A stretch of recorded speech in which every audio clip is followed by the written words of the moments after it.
What if the most terrifying heavyweight of our time never left the octagon? That's the lingering question fans have been asking after Joe Rogan recently expressed his frustration over UFC's failed partnership with PFL's current heavyweight champion, Francis Ngannou.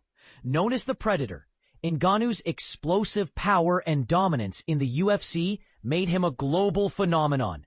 But his departure from the promotion has left a void that's still being felt.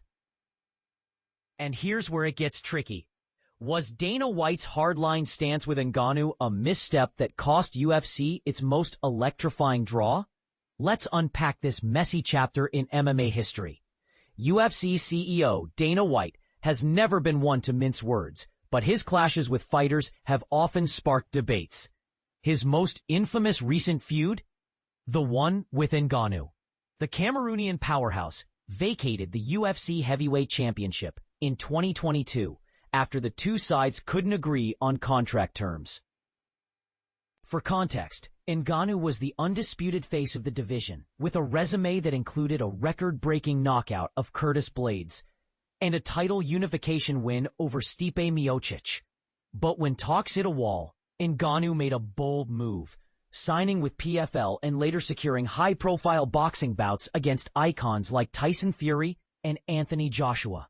During a recent episode of the Joe Rogan Experience, Rogan, who's called UFC events for years, admitted he's haunted by the fallout. "You're looking at a man who could literally launch opponents into the stratosphere," he said. "Watching him fight, you'd think, oh no, that's it, game over." It wasn't just power, it was fear. And that's what made him special.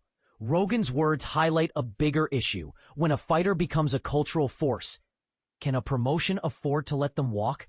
Ngannou's journey since leaving UFC has been nothing short of meteoric.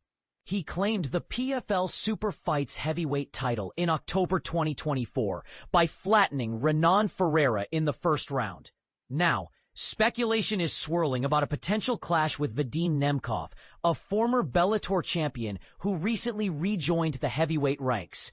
Meanwhile, UFC's heavyweight division feels like a shadow of its former self.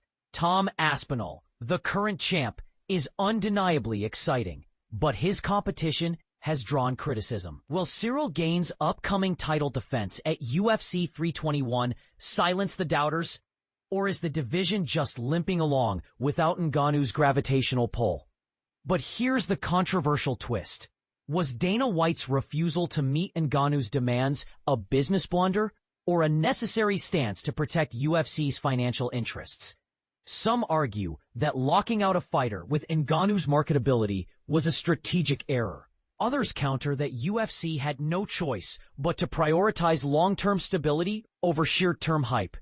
What's your take? Could Ngannou have saved UFC's heavyweight division if he'd stayed? Or was his exit inevitable? Drop your thoughts in the comments. We want to hear if you think Dana White made the right call or if UFC's reluctance cost them a dynasty.